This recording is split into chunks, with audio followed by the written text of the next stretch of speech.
We're live. We're live. Oh, crap. Here we go. All right. People should see us now.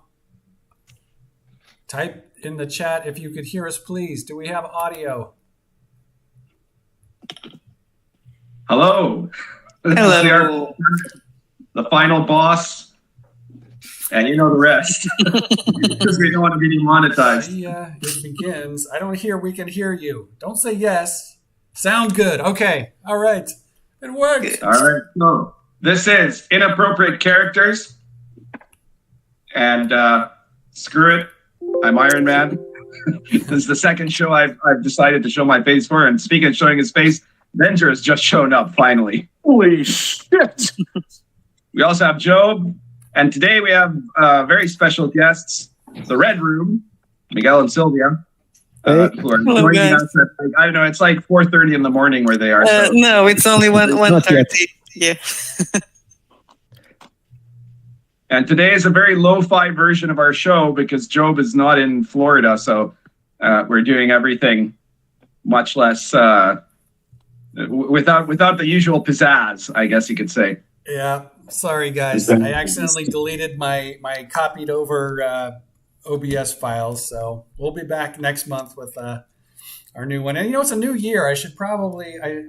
Normally I would kind of change some things up, so maybe before next month we'll have a new look.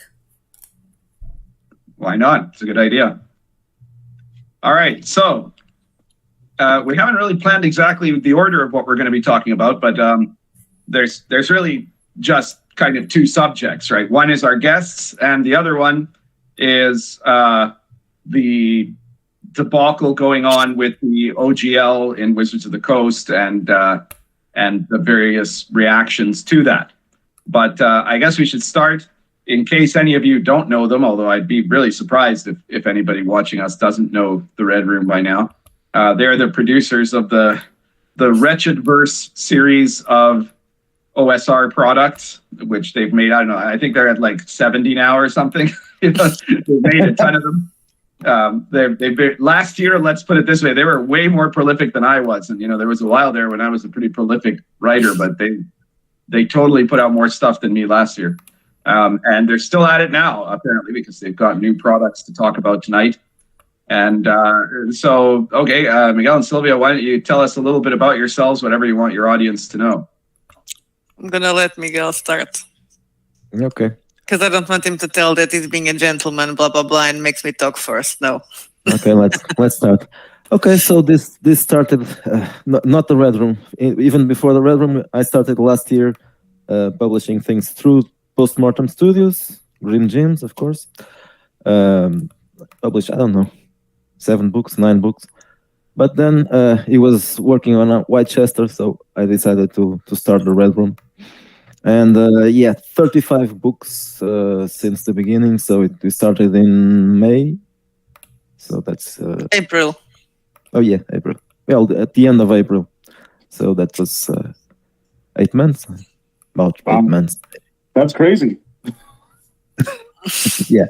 Well, some of the things were small, yeah. In some of ours, small scenarios. So this includes still too many games. Yeah, too many games probably, but it wasn't planned. So if I could start off with a question, where do you guys feel like your prolificness comes from? Does it come from sort of an inner need to be creative and produce because you have all this stuff inside of you that you need to get out? Or is it more like a business marketing kind of strategy where if you're going to be successful, you need to put out stuff on a very frequent basis? It's a mix of all of that, but also something else, especially because we know, in the last year, first having a back catalog is important. So probably this year we're also going to try to do things a bit slower because we also are now more concerned on the typos and all that. But then there's a third thing here that is Miguel's background. I think he already said, right, that he was a journalist. So I don't think he can take it easy. Yeah, I'm not working for next month or next year. I'm working for tomorrow. So it's it's an habit. I can't fight that. But there was when I started publishing, I noticed that if the releases are closer, there's a noticeable. It's noticeable on sales, so you don't sell just the thing that was released this week, but it carries some other stuff. So Yeah. that also has a part here to play. Okay. But we also have a lot of ideas. I have a notebook when I'm always putting things like, oh, this will be a good scenario. Oh, this will be, and then they just keep piling up, and I get upset because I don't have time to write it all. So I'm writing something, and I'm already thinking, so what's going to be the next thing? Now, one of the interesting things about your products is that you've created, which is not super common, really, but I mean, because it's common for game designers to make a series of books that might be connected to a game world or something like that. But what you've done is you've created like the equivalent of a cinematic universe or something like that, but with RPGs in the Wretchedverse, where the thing that they have in common is largely about their kind of some of the style. But how would you define what the Wretchedverse is? That's an interesting question. I actually never thought about it because we didn't plan any of it. It was organic. It was we were doing one thing. We started with Bastards, which is a dark fantasy, and then all the others came. Most of them just someone suggested, someone made a comment, someone who had bought Bastards said, "Well, why don't you do something?" But basically, what is common to all of them is playing anti-heroes and having a kind of character that is not a really nice person. So it's. I think that's kind of your niche is the anti-hero protagonist, or adventuring party. I mean, the way I defined it when I looked at your books, which you can send me a bunch of books all at once, is that it was like all these different genres, but all of them, if they were produced by a film company that did spaghetti westerns, Yes. So like I called it spaghetti punk, and I think that's that seems to be the kind of the theme of all of your products. I think that even when they aren't spaghetti, for example, there are several movies from the 80s and even the 90s that are space operas or post-apocalyptic, and or even fantasy, or even fantasy, yeah, or horror, and they are all the ones that are from Italian directors. They all have that certain grittiness that it's not as gritty as the spaghetti western, but it has the same kind of grittiness. The heroes are not quite heroes. Yeah, that's a very common theme in Italian cinema, isn't it? Yeah, and we were inspired by low-budget films, especially the Italian ones. Yeah, and we tried, on purpose to let's think about a film that is not very, popular. Of course, we go to the European cinema. Yeah, I've been a fan of those genres for a long time, so it was basically something that automatically was coming up when I was thinking about stories. I was always thinking in Italian movies. And then And then the idea of the Beyond the Pier, that was not our idea, that was Joe Coombs. Although I was thinking about something similar but then he just nailed it. And then, that way we can just actually put everything together. Because, there's this parallel dimension that just unites everything. The Beyond was another glue to stick these things together besides being cinematic and having anti-hero protagonists.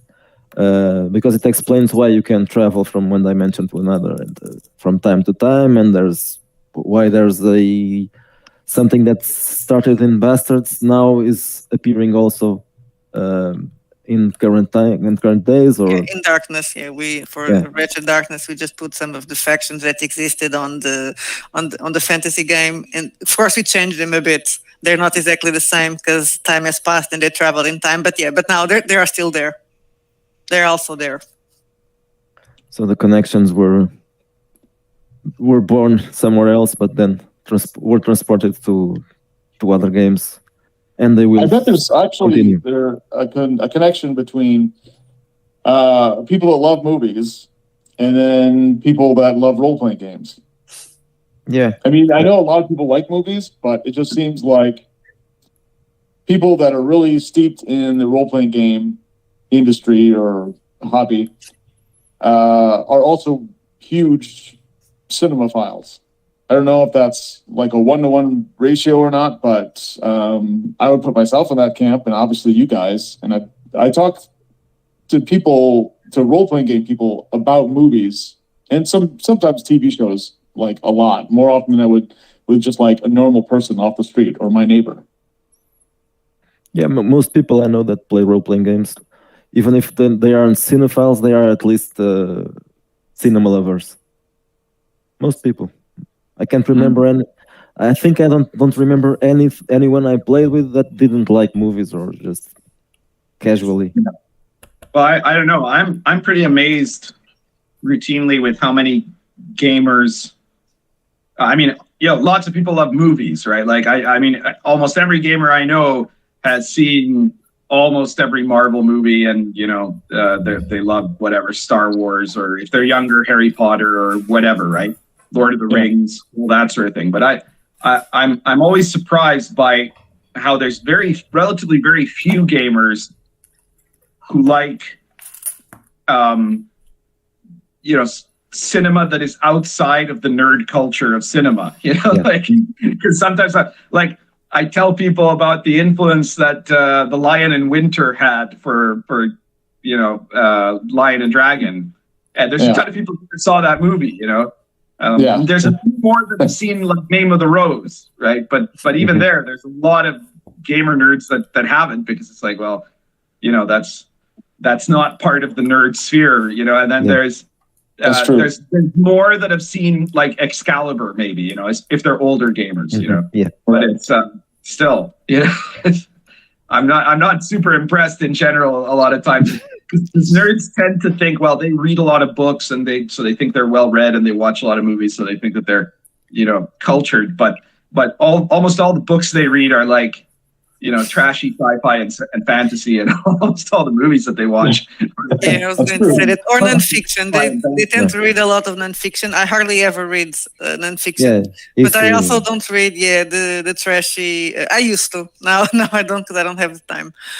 Yeah, I mean, I read the Dragonlance novels when I was a kid, right? But I wouldn't read any kind of like fantasy series on that scale today. But maybe I'm the weird one, In fact, I'm almost certainly the weird one. I think that's playing on our favor as well. The fact that we go pick up some kind of influences that well, at least they aren't.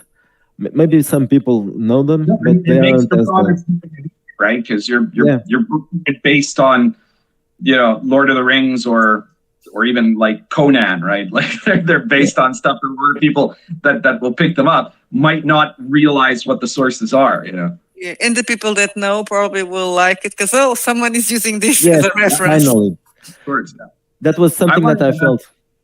Like for myself, I'm famously just a writer, so I don't do any of the publishing myself. Benjer publishes his own books, and I would say it would probably be fair if I say I don't think Benjer will be offended if I say that he has gone through a big learning curve in terms of publishing. Like, you look at his earlier works, and they were a lot more amateur than the stuff he does now, which is really, really high quality, right? In terms of the quality of the publication.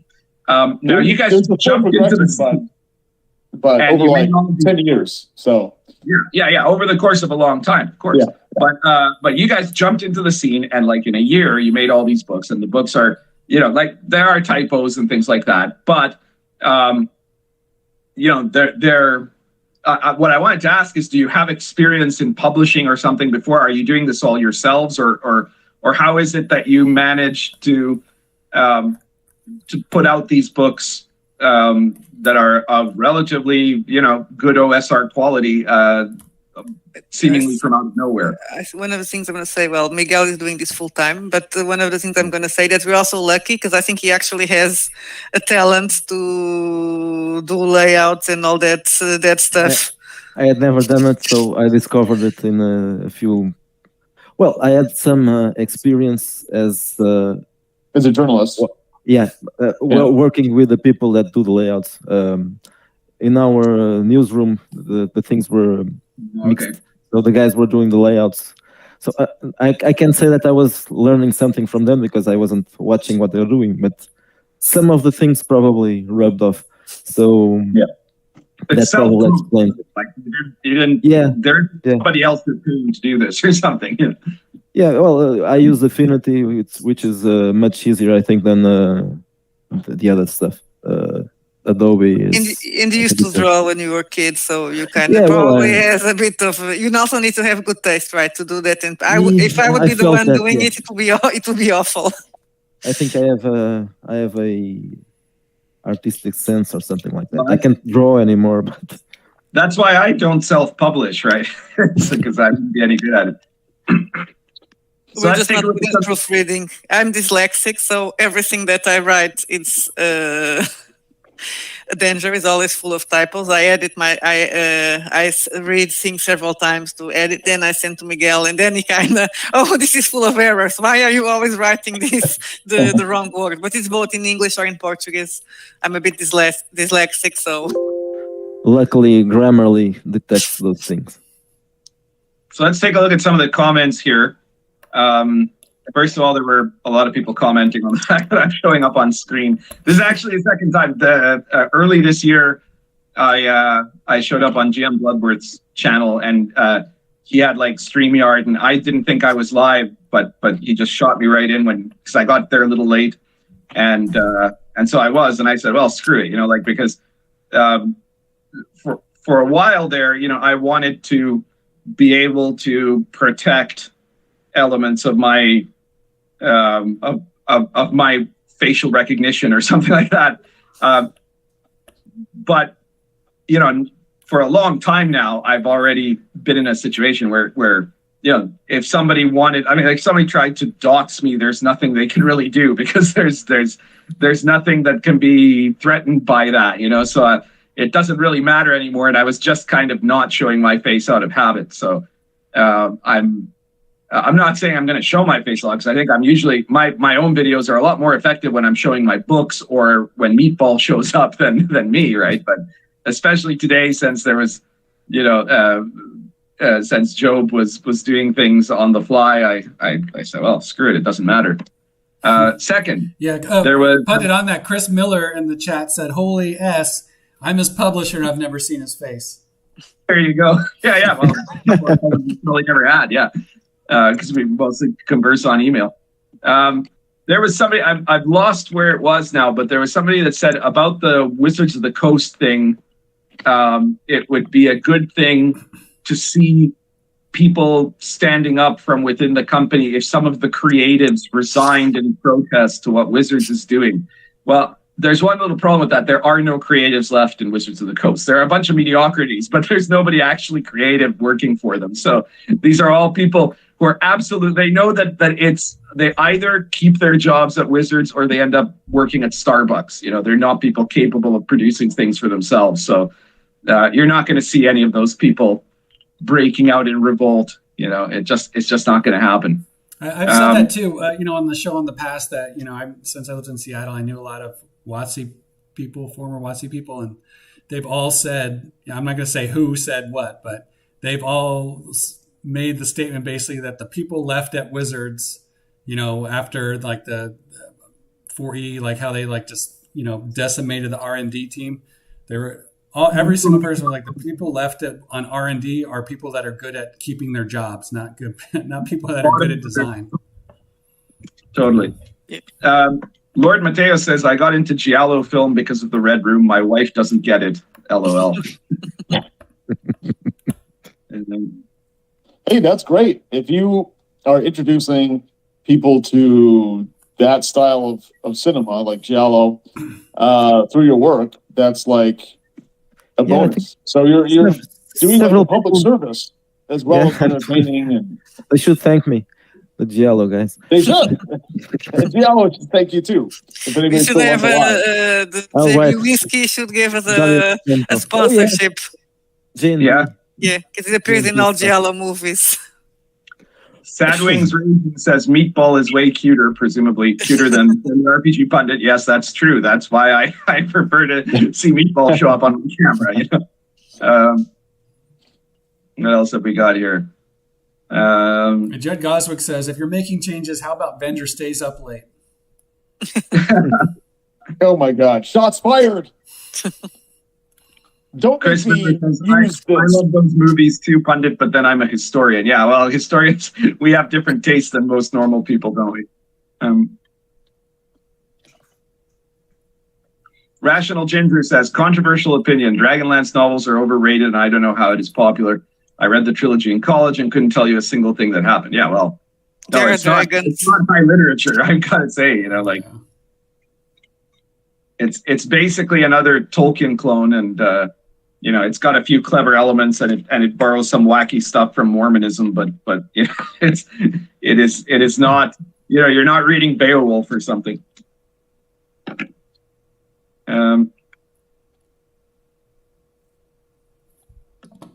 Jack TH71 says, I keep thinking that the Red Room is going to become a publishing house. Have you guys considered at all whether you're going to publish other people's work? Yeah, I think if other people want us to publish their work, we are open for it. Well, we All just right. did. Yes, we did. Yeah, we just Last week. published. We published Oh, did Lord Matthews. Lord Matthews wrote a bestiary for, especially for country and epoch, because it's inspired by Native American folklore and some European folklore as well. So it was our first experience, and we are publishing next week a short adventure, a one shot from a French musician. I think he's a musician.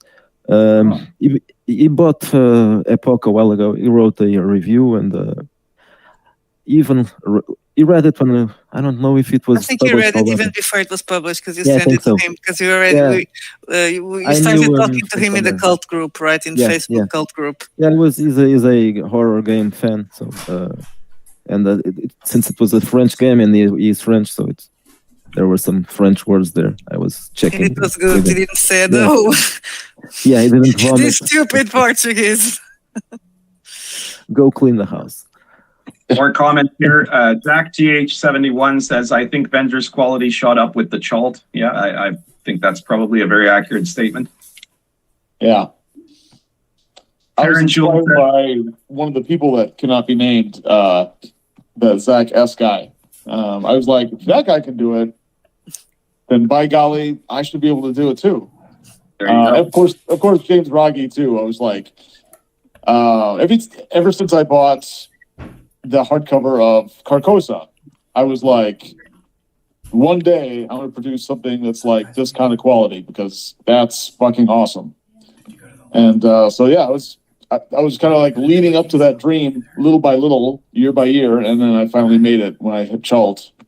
Put myself in the poorhouse, but you know, slowly climbing myself back out of that. Well, the credit for my books goes entirely to all my publishers. And one of the best ones is my newest one, Chris Miller here, who did Sword and Caravan, and the fact that it's, you know, already a gold bestseller is pretty much proof of that. And I haven't seen anyone criticizing anything about its production. Everybody's super impressed with it. All right, Taryn Chul says Meatball is the star of Pundit's channel. Yeah, that's true. The only problem is Meatball is a prima donna, and she only shows up when she wants to. There's nobody controlling her. Let's see what else.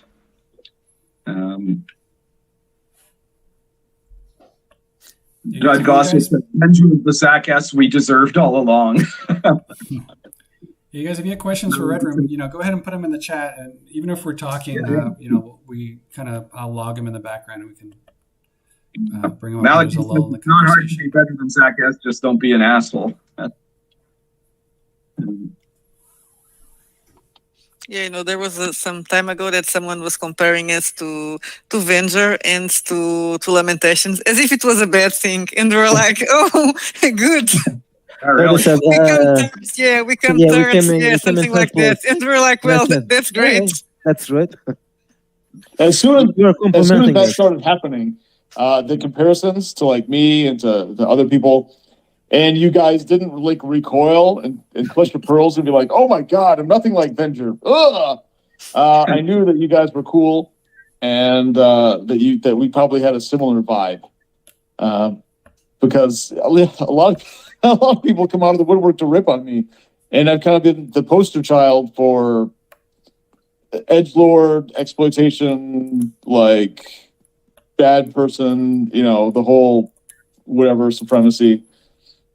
So I'm glad you guys are cool and a part of the OSR, and it's been a good working relationship. I mean, we don't work like closely together, but I've read some of your guys' stuff. I've reviewed some of your stuff. You guys help promote some of my stuff. And then I hope you guys are closing in on your wretched Schultz sort of hybrid more collaboration. Alpha Blue. Yeah, this one, because this one is more Alpha Blue, but then I'm going to probably write a second part that they are on their way to Salt. Awesome.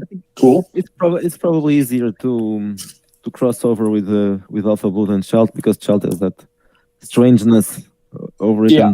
And, Alpha Blue is strange as well, but it's science fiction. So Yeah, it was fun because I started writing it and I was reading Alpha Blue again. It was like, damn it, this one's gonna have to be mature again. That's the way it goes. Exactly, I know. Alpha Blue was the first thing I ever heard about Venger, before I even knew who you were. So it was some years ago, and it wasn't a bad opinion. So someone, I don't know who it was, but someone saying that it was a nice science fiction lewd game. Well, nothing bad about it, just what it is. And the idea appealed to me, but I always have that. I'm not sure about how it can be played with some kinds of groups, because it will end up being something humorous. It's probably difficult to maintain that. But I think we can do it with our current group. Yeah, we can. But we have the most ridiculous things happening, and sometimes we laugh, but then we can just keep a straight face and pretend this is not ridiculous. Everything becomes ridiculous at a certain point when we are playing. Even when it's supposed to be serious, it kind of slides into the silliness. At least not necessarily in game, but between us. That's because we are Portuguese. Yeah, we start making jokes. We don't take anything seriously. Joe, did we just get a I just wanted to jump in there. Double D, our old pal, Diversity and Dragons, just gave a 2-hour super chat. Thanks, guys. But, whenever you super chat, you jump to the head of the line here. So Diversity and Dragons wants to know, do you guys have a favorite spaghetti Western? Everything from Leone, I'd say. But probably, the trilogy, the Dollar trilogy. I don't know if I can choose one of them. It's hard. Yeah. Yeah. Well, the three. The three of them. What about you, Sylvia? Yeah, I will say the same. Okay. Piggybacking on that, because I don't know how to be honest. I keep confused. For them, it's like they are the same film for me. Right. Normally, I keep them confused in my mind. Yeah. It's like Star Wars. It could be a very long movie. It's really hard to pick out just one from the original trilogy. But I had this idea before for a question that kind of Diversity of Dragons reminded me. What would your favorite Giallo film be? If you had to pick just one. That is a hard one. I don't think we're going to agree on that one. I really like Suspiria, but it's not a Giallo because it has a supernatural element. So there's I really like it. Yeah, qualifies. It is, but if you say that to the purist, he will spank you. Okay. Well, no purist here. We have no purity. We believe in like it. We aren't purists. Whatever. VR. Yeah, We're yeah, too that liberal, is, Fury. it's really good. Yeah, it's really good aesthetically. It's but the original, of course. It's a really and I like the super normal elements. Yes, I love Suspiria. So But would say there's this another way. one that okay. What is the one that the bird with the golden? It's the bird with the golden plumage, right? Yes. Or is Crystal plumage? the crystal plumage? It has this scene that even when I don't forget where the guy right at the beginning he sees a murder, but he's in a window shop and he's seeing the murder from. I love that scene. Yeah, I like that one. That's too. one of my favorites just because of that scene. It's just so well done. And that's the thing about the giallos. They are really, really well made in a cinematography. There are a lot of blood, there's a lot of exploitation, but they are very well made films. Joe, we got another super jump in. chat. We got another super chat here. Sorry, pundit, from Chris Miller, your friend and publisher, of $5. So Chris asks, for those who don't own one of your games, what are the basic mechanics, and are they currently threatened by the WotC OGL? I can answer This that is for first you. part because you got the OGL 1.0A on page 2. Yeah, Bunch of well, bastards, so. But yeah, go ahead. this is a. Basically, I included the OGL on every book. You did a stupid thing. Because I'm stupid. When I started doing this, I looked at it. Well, it's just bureaucracy, and I'm Portuguese, so we naturally obey it. It's okay. So you have to include this in the book. Okay, I will include it. No problem. Yeah. I'm not American. I will never have that thing that I was thinking that. Okay, so this might become a problem. No, Yeah. for me, this was just some kind of bureaucracy that I have to fill in, and okay, so that this is So here. And that is a big problem. Let's imagine if we have to remove that, well, from all the scenarios and print them and order them again so we can have them sold on paper. That would be a bit painful. Let me I know I'm not clarify. a lawyer, but I actually doubt you'll have to do anything. Wizards, probably. when you look at Wizards' own comments on this, even they aren't so stupid as to think that they can retroactively cancel the OGL. They've said it very clearly that anything that was published under the OGL before the new OGL that they're trying to, well, it was originally going to be 1.1, now they're calling it 2.0. Before that one comes out, anything that's published with the old OGL, they say is allowed, right? What they're saying that was is our first concern. Now we know it's okay, but there was a moment of panic. You see, it was like, oh, damn it. Yeah. That moment of panic was probably positive because, well, for us, of course, because I started to think, well, maybe I have to change some things. I wasn't sure what I had to change, but then I started looking at the basic mechanics, and I thought, well, this could be improved and that could be improved, and I don't care even if I have to change it. I'm going to change it now because, well, I thought about better ideas and change the names of things to make it more wretched, to make it different, and more wretched. Yeah. Oh, okay. So the other part of his question, could you kind of describe the basic mechanics of the system? Well, the basic of it was the OSR. It's still gonna be the same, yeah. You use like a D20 for most Yeah, stuff? one D20. Yeah. Okay. The only difference is, but we added OSR skills. game. It's like every other OSR game in terms of compatibility. It's mostly BX, but there are some things that I picked up from. Well, the armor class is not. It's how do you call it? Ascendant, yeah. And there are skills. Those are closer to the Pandit's Star Adventure, right? And we have perks and The drawbacks. skill system's always the same. So Lion and Dragon, Star Adventure, Invisible College, they all have the same skill system. It's that is similar. Sure. I would say that the thing that's probably unique about your system, guys, would be kind of the experience system, and like how you've tied the 7 deadly sins to I don't know, you're basically just mechanically reinforcing that everyone should be bastards all the time. Bastards, yeah. So and we're gonna have some mechanics to increase that. We're gonna have the sins are going to give a bane and a boot. Is it? Yeah. Now, be careful about not making it too dominant, right? Because then that can get in the way of play. But I think that's like one of the brilliant features of your games, that incorporation of the 7 deadly sins and the XP being based on behavior. And of course, when I was looking at that, I was thinking, well, if I had wanted to, I could do something, like, for example, if I'm doing a medieval authentic game where I want to incorporate like the Christian values of the Middle Ages and base XP on that or something like that. Of course, my XP system, I prefer to just have a very simple system, but I could have other stuff that would influence it that way, or the virtues instead of the vices, or both. Like that's a very interesting way to add more definition to the role playing of the characters that you play in the game. Yeah, I think it's going to be just small things. For example, if your dominant sin is lust, if someone tries to seduce you, you're probably not going to be. It's going to be hard for you to resist. Yeah.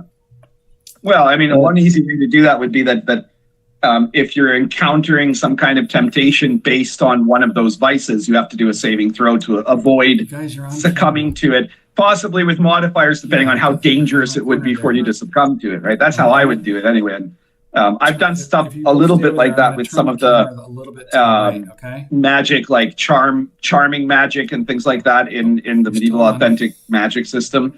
So like, if someone drinks a love potion, that they have to do a saving throw to avoid falling in love with the person that they see or whatever. But if you're a celibate religious person like a cleric or a Sufi or something like that, you get a bonus. And if you're already in love with someone, then you might get a bonus too, right, or something like that. I have to do something with the magic as well someday, but not right now. It's changing the magic system. Oh, but what the thing we're going to do is there is no more. No more. Only conjurer magic. Because we hate, well, at least I hate the other magic anyway. It was just there because people may like it. If they like it, they can take it from another game. There are many options. I was remembering another super chat from John Frazier, $5. Remember, WotC can't copyright game mechanics and creatures of myths and legends. Yeah, that's right.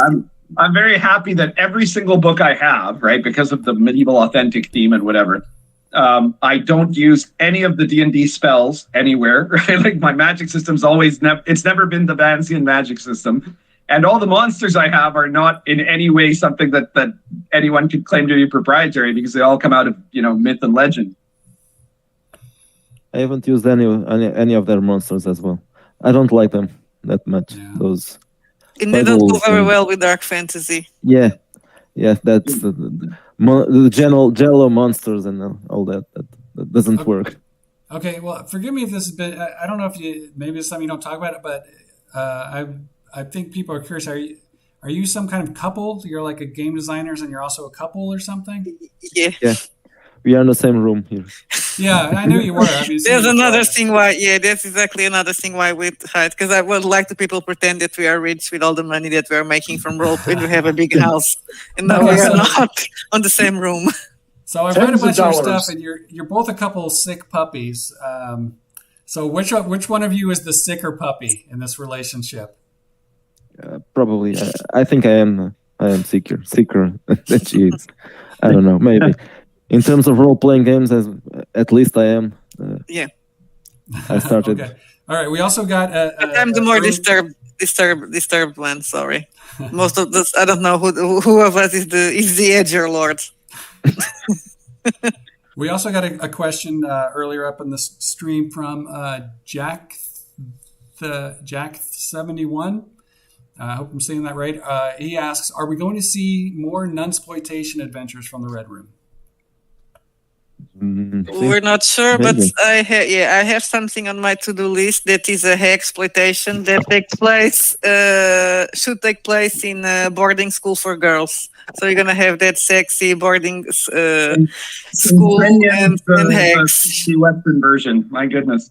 Yeah, but I need to decide. It needs to be historical, so it shouldn't be. It should be somewhere on the 50s, 40s, and somewhere in Europe. So it's gonna give me a bit of trouble. The prime of what was Miss Jean Brodie.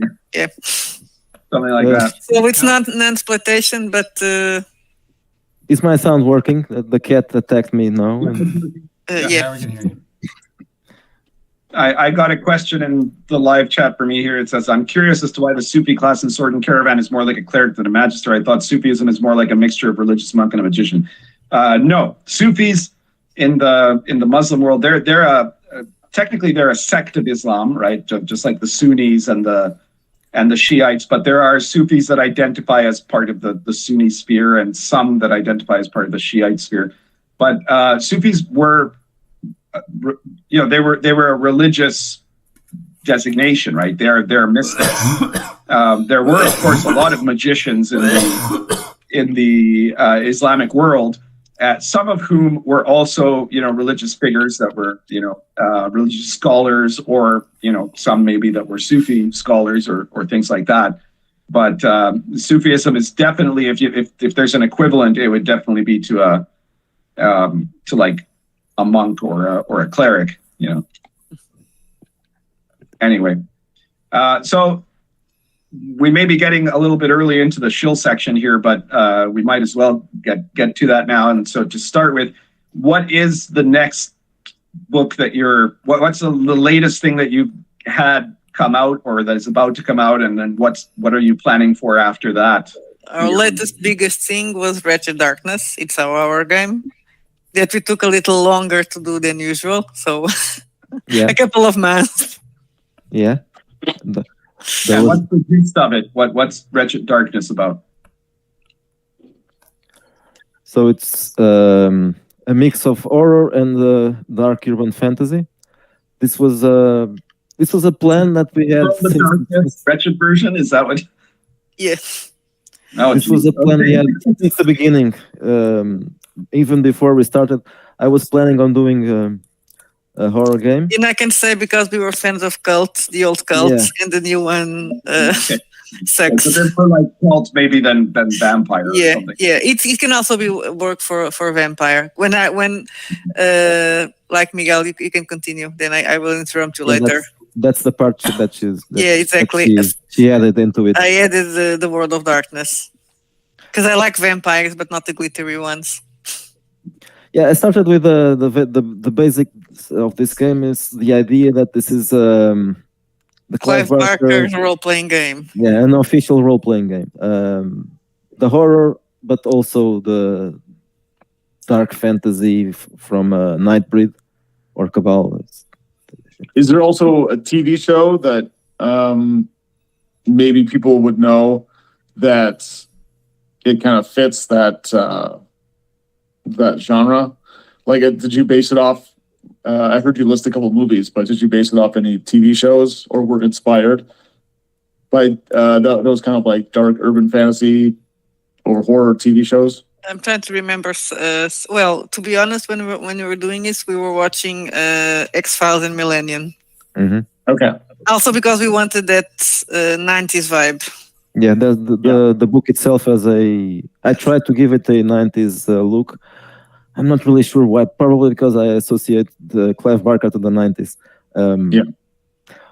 He's still alive? Isn't that? But he hasn't been writing that much lately. And Hellraiser and the movies and the story, they connect to the 90s. Well, and I think if people like Sandman, they can easily fit it there. Yeah, I think. Speaking of the 90s, do you guys, I'm probably going to be divided in the chat on yes or no. Do you guys like Buffy the Vampire Slayer, Angel, the TV series? I hate it. Okay, so that was a reaction. Yeah. I hate. How dare you? I actually saw most of Buffy because I was a teen at the time and it was playing on, so I watched it until a certain point when Angel, I hate it. I watched some of the Buffy. Well, there were nice looking girls there. I like Spike. I always hated Bogdanaz and this character, but I liked the other guy. I liked Spike. Everybody liked Spike. You're supposed to be the villain. Yeah. No, was it dubbed? You didn't hear it in English with subtitles, right? You heard it dubbed in the No. Nothing is dubbed. Nothing is dubbed here. Well, now things started to be dubbed, but in Portugal we don't dub TV shows. When they started So to you have dub to read TV it. shows, it was a failure. Nobody Yeah. watched it. I think that they tried to dub Friends, right? Friends Yeah. and Dawson's Creek. It was a horrible mistake, and they gave it up. Yeah, they could make Friends even worse than what it actually is. It was a great time in Portugal. Great time to be alive.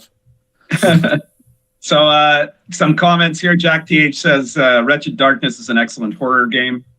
He also says, are we going to see an alchemy book for Sword and Caravan? Well, medieval European alchemy was largely derived from classical alchemy, which was transmitted back to Europe via the Middle East. So the alchemy in Lion and Dragon is basically the alchemy that would be used in the Middle East as well. I might at some point do something about Chinese alchemy, which is quite different. And I probably could expand the alchemy stuff a little bit, though it's quite thorough in Lion and Dragon. But it would basically be the same as in Europe as in the Middle East. Anyway, I'm gonna say something that's gonna make us even more hated. We also don't like Firefly. Yeah, that's true. I was never a huge fan. I know the nerd culture goes insane for Firefly. I mean, the Big Bang Theory, went on and on about it. But I don't know. I thought it was decent. I never saw. I watched it when I was when I was watching Battlestar Galactica, and someone was recommending it to me and saying that Firefly was very intelligent. And when I was like, "You're fucking dumb." The original Battlestar Galactica. It was actually the new one. It was even worse because you're comparing Firefly to the new Battlestar Galactica. It doesn't make any sense. And the thing that bothers the fact that the barbarians or the wild are flying a spaceship. I don't remember what they were called. Was it I don't know. They were savages. Yeah, there were savages in a spaceship, and I was like, "Who the hell is piloting the spaceship if they are so primitive?" Yeah, the Reavers. It's probably an AI, but that's still. How did they get in the ship anyway? I mean, they needed to like go in one direction or the other. Like, are they savages or are they more like, I don't know, Warhammer Chaos Knights mixed with Clive Barker Cenobites? That could have worked if you went in that direction. They explained it in the film, right? And it's even stupid. It's a virus or something like that. I don't remember if it was. I can't remember it. But I did watch Firefly, so I didn't like it that much. Yeah, I also watched it. Not as bad as it. I didn't dislike the movie more than I liked the TV show. Okay, we got a couple of questions, but do you guys want to finish the shilling stuff, or what are we doing here? Yeah, keep going with the shilling, Joe. Who's next? Are you guys done, or do you want us to move on to the next person, Sylvia and Miguel? Let's just say that we. Wait, what is the book after Wretched Darkness? The next game we don't know, but so now we published we can say that a bestiary by Lord Matthews. Next week we're gonna have an adventure for Epoch, and the next thing is probably going to be my my adventure for Avengers Jam. Yep. That should come out in the beginning of February. Can you say a title? Yes, epic. Okay. It will be Excellent. epic. Yes, or not. Okay. You want to move on? You want to do yours, Pundit? Sure. Right now it's the same thing because we Pundit still have. hates promoting his own stuff, so let's bypass him. Yeah. Well, we're the Gonzo companion is going to be coming out very soon, but it's taking a while because, as usual, drive-through has to get the whole thing together, I guess, or whatever, and send the proof. So, but it's still coming. It'll be here. I hope by the end of the month, but if not, it'll be here sometime early in February. There's Sword and Caravan and Social Encounters. There are other source books for Sword and Caravan that will be coming out. There's one that I've already handed into the publisher, and I'm sure he's working on it. And there's more to come after that. So I'm going to keep doing some support material for Sword and Caravan, which is, of course, a lot of it is also usable in Lion and Dragon, and also in general OSR games like Social Encounters is, where you can use it to handle complex social interactions using the reaction roll system. And anyways, check out that and check out all my other products. I don't need to tell most of the viewers here are already familiar with all my body of work, but check out the RPG Funded Presents series and the Invisible College. And while you're waiting for the Gonzo Companion, if you haven't picked up World of the Last Sun, that's full of Gonzo goodness already. So be sure to check that out if that's what you're into, including my kind of parody of Alpha Blue, which is in the Last Sun book too. So I guess that's everything for me. All right, Branger. Okay. Since it's already been mentioned a couple times, the Chult Game Jam, and I called it that, but it's good for pretty much any like IP that I created over the last 9 or 10 years. So if someone wanted to riff on Alpha Blue or Chult or Encounter Critical, either the original or the new Encounter Critical 3 that I just put out, that's good. Revelry and Torth, Liberation of the Demon Slayer, Purple Islands, like pretty much any of that. If you want to do something like that, cool. Between starting last week or 2 weeks ago and Valentine's Day. If you need more time, just ask. I'm not an asshole about it. If you need like a 3-week extension or something like that, just let me know. I'm going to say yes. This is for you guys as well as for me. It's for all of us. So I just want the best work out there and for people to have the best time, and to build our kind of community, which is not the same community that you hear coming from the mouths of Wizards of the Coast fanboys, and the 5e peddlers. Us hanging out and talking and working together and alongside each other, and just our passions interlocking and interchanging. That's what I want. Okay, so the Game Jam, talked about that. I launched a Kickstarter on January 11th, and that is Advanced Game Mastering Like a Fucking Boss. And that's just a follow-up to the book that I came out with like 9 years ago, I think. How to Game Master Like a Fucking Boss. So this one, I think, will be much shorter. That is like 110 pages or something like that. This is probably going to be, I don't know, somewhere in the 30 to 40 pages range. It's hard to tell, so I gave myself kind of a window there. It's not going to be your average game mastering advice book, because I already did that, and there's a ton of that shit out there already. So this one is kind of going more foundational.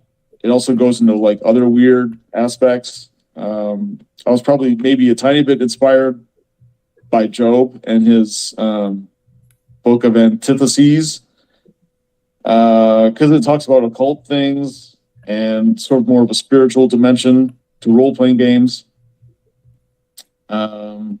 It's going to be wild. It's going to be filled with like weird-ass essays and unorthodox wisdom, forbidden lore of the game mastering variety. So yeah, check that out. It's doing pretty well. I launched it like, I don't even know, 3-4 days ago. And it's up to over $2,000 already. So yeah, it's going up, and then you can get the Chult trilogy as a backer reward. So yeah, I encourage everybody to back that if they want. And that's it. Great, thanks. Okay, I'll just jump in there then. So thanks for the intro there. I don't know what the hell happened. All of our screens got all funky. Freaking OBS, man. All right, I'm going to switch. In the new year, I'm going to switch to something else. Switch it up. Still, you can get Book of Antithesis at us.lotfp.com. We got a lot of We got a lot of people on the. We got 69 concurrent viewers right now, so I think you Red Room guys brought in some people here. And if your audience likes wizards branding demons on the dick with hot irons and occult magic, then god damn it. Okay, now there's my messed up screen. Then you'll probably like this book. So check it out, and I'm working on other stuff in the background, but hopefully this other thing I'm working on comes out pretty soon. I think I'm gonna try putting it out through RPG now, or drive through RPG, whatever they call it now. So let's get back to the show, and wow, now everybody's screens are messed up. Lovely. All right. Well, they can still see us. In any case, I'll fix them in a second. But I did get a couple more questions here. Yeah, that was lovely. So let's see. Jeremy Griffin asks you guys, what is the optimal site to pick up your books as physical product for maximum money to you as producers? And then he has a follow-up and wants to know which is the nunsploitation book. So he wants to exploit some nuns, and he needs your help. The nunsploitation is the Sisters of the Seven Sins. So we can buy it still from Postmortem, but there's a wretched version of it that's more recent. Depends if you want the OSR rules or prefers the actual fucking monsters. So his question was about physical books, right? Yeah. Physical books. So physical books, you can buy them at lulu.com or drive-thru. Lulu.com, the books are nicer, but a little more expensive. So it's...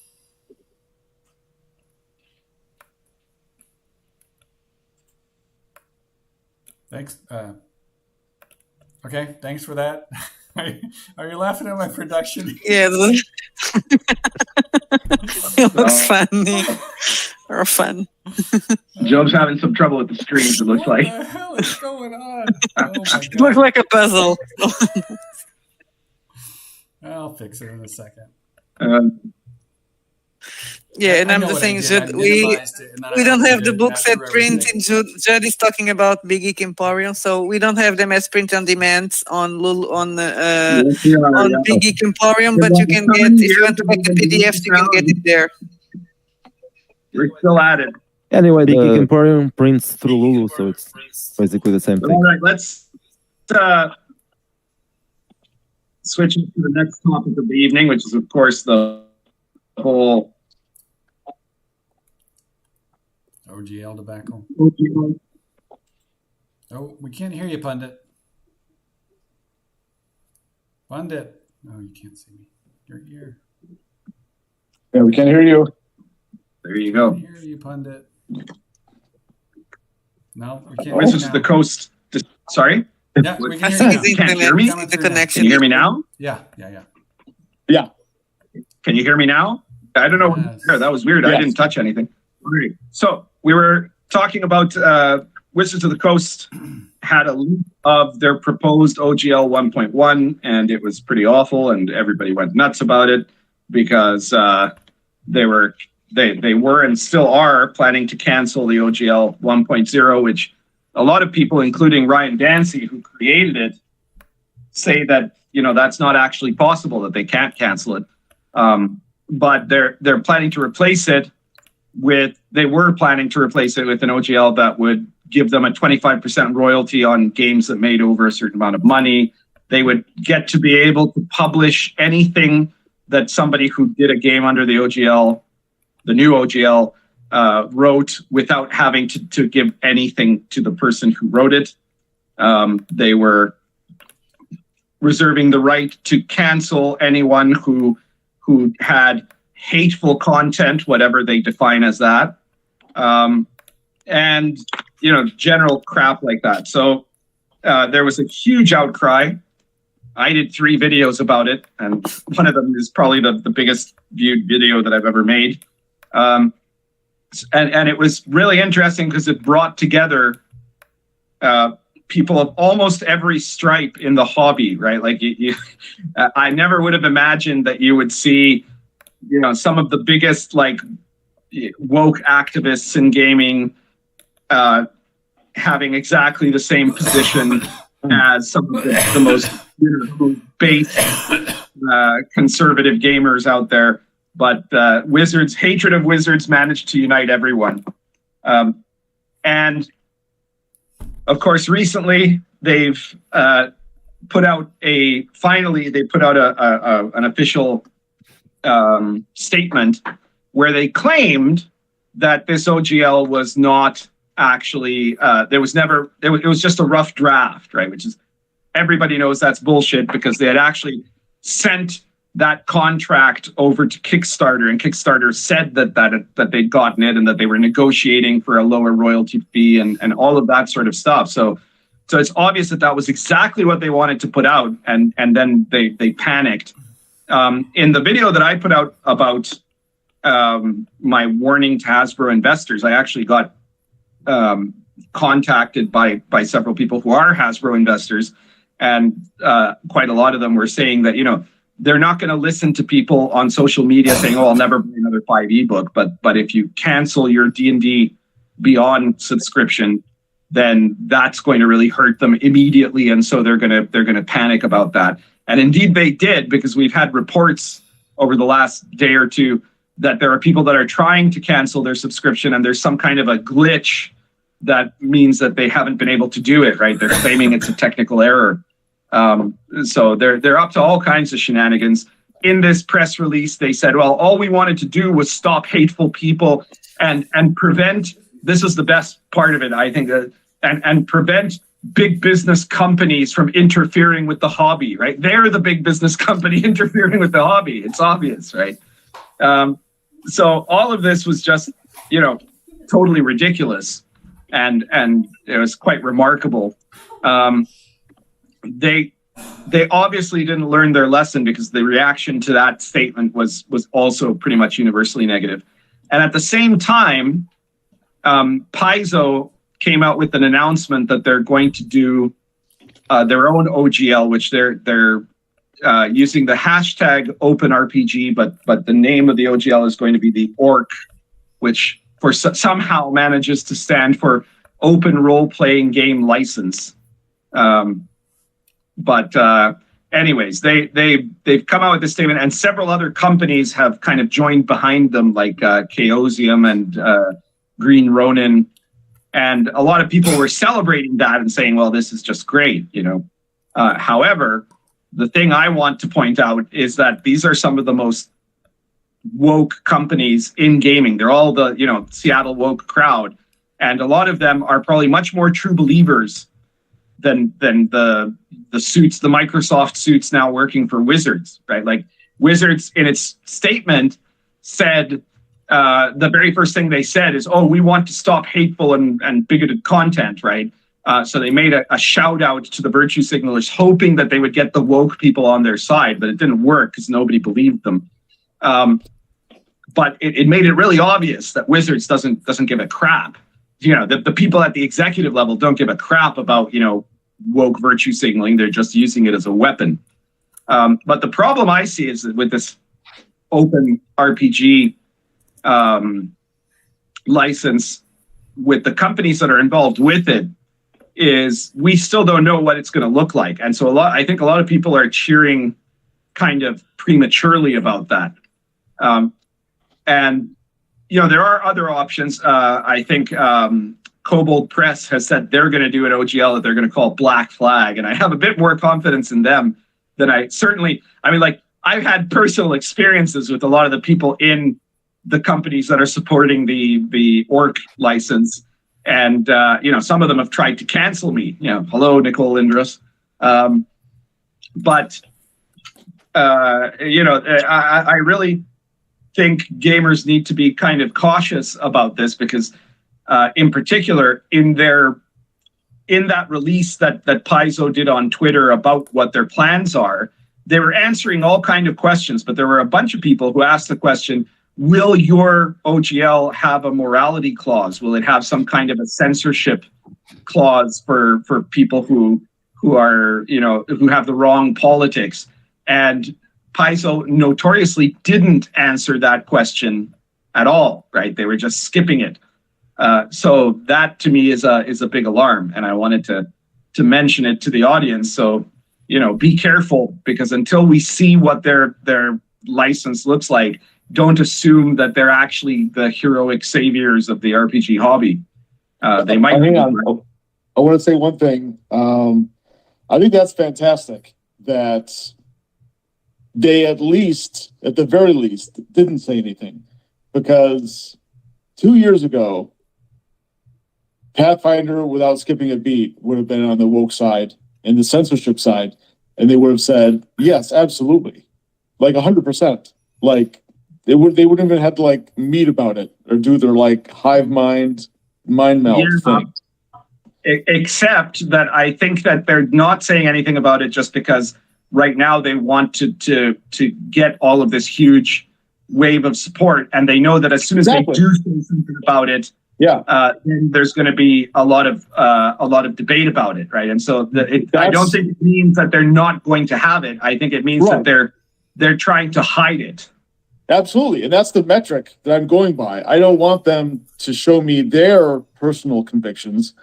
I want them to judge the marketplace of ideas and the multiplicity of the audience out there, and realize how much they would alienate their audience, their customers, if they completely sided with the woke and they just like said F you to every red-pilled person out there. So I think it's amazing that they hesitated long enough to make me think that they're aware that maybe at least 50% of their audience is not woke and doesn't want that bullshit, and will actually vote with their wallet and not buy products from people that hate you. Yeah. So that's awesome. That remains to be seen. But one thing we can say is, like, all of us on the panel here tonight, and probably most of our audience, are mainly OSR people. And, unless the OSR game you're making is a clone game, or unless you're, for whatever crazy reason, incorporating a lot of proprietary Wizards of the Coast material in your games, my position has always been that you don't actually need the OGL. Now, some of my books, because I always leave that stuff up to my publishers, so some of my books have the OGL printed in them, but none of them, as far as I can see, would need the OGL to be in them. So one of the things that's safe for us, anyways, is that the OGL is kind of it's very much unnecessary on the basis of what U.S. law is like, because you can't copyright a game mechanic. We don't have to do it. The people that are really kind of in trouble about this, and that we're always the real targets for the OGL 1.1 or 2.0 or whatever that Wizards is trying to do, are the people that were making third-party products for 5th edition, because there's a bunch of stuff that Wizards could point out is specifically 5th edition stuff, and then they'd have a much stronger case against them. And that was their whole goal, was specifically, I think that one of the really curious things that this move to change the OGL and to cancel the previous OGL, what it represents is that the people that are in charge at Wizards are starting to suspect that 1D&D is not going to be as popular as 5th edition, and that when they release it, there would potentially be a ton of people that would say, no, we just want to keep doing 5th edition stuff. And there would, they did this because they were trying to prevent a new Pathfinder from coming out, like from some third-party publisher making a clone of 5e, and that clone ending up being more popular than 1D&D, right? But I don't know. Do any of you think that we need the OGL in the OSR? Well, I mean, I'm not an attorney, but I think there is some, from what I've read, some concerns about not just going beyond like using the names of whatever the monsters that Wizards claims they own. there might be some problems with just mechanic. I mean, I know you can't copyright mechanics, but the actual expression of like the 6 ability scores and rolling 3d8 along with those, there might be 3d6. some claim that, you know, legal claim that Wizards can try to make there. I mean, the first thing. Oh, sorry. It's possible, but they'd have to do a lawsuit against you. One of the things that's obviously not going to happen is Wizards isn't going to make 1,000 lawsuits, right? They're going to want to go after the big boys and try to make an example of certain people to intimidate other people and things like that. And I'm pretty convinced that, you know, they're not going to make they're not going to blow their wad, legally speaking, on somebody who's like a very small print OSR publisher. They're not going to go after Kevin Crawford or something like that. You know, they're going to go after, you know, well, one of the reasons why Paizo is doing this is because they might go after Paizo, right? They might go after, you know, Kobold Press. And so it makes sense that those were some of the first guys that jumped out and said, no, screw this. We're making our own OGL, you know? Anyway, some comments from the Peanut Gallery here in the chat. Well, Venger asks an interesting question in the chat. You say, so is this going to kill WotC in the short term only, or both short and long term? That's a very interesting question, because it's very hard to say. You know, like, I think that there's going to be obviously right now there's a short term serious pain for them because they've lost the public trust totally, but they're also literally losing subscribers in D&D Beyond, which was, remember, it was going to be part when they did that presentation to shareholders about what their plans were for D&D. D&D Beyond connected to the virtual tabletop was one of the central features of what they wanted to do to monetize D&D better, according to them. So that's going to really hurt them, you know. In the long term, well, if one D&D is a flop, that'll certainly hurt them too, right? And if they can't repair the public trust, there's a good chance a lot of people that might have given one D&D a chance before now will not do that now and will go on to other things. So it's tough, you know? Yeah. I mean, what I'm seeing, what I thought, and actually, there's some information that came out that made me think that I was right about this. Now, I posted on Facebook or something. I'm not really a Facebook person, but I really think, you know, Hasbro is just going for a lawfare approach to getting rid of OGL. So, I mean, the first thing I thought when I read it was that, you know, they're going to like go to the bigger publishers, offer them some kind of sweetheart deal, and then they're going to, you know, make the OGL for normal people, you know, for non-insiders, you know, not their friends. They're going to make it, you know, have really high royalty rates and stuff like that. And sure enough, I don't know if you guys saw this, but I saw recently now that Wizards, it's come out that they had a meeting with all these publishers where I guess last month or maybe earlier in January, and told them that all this stuff was coming.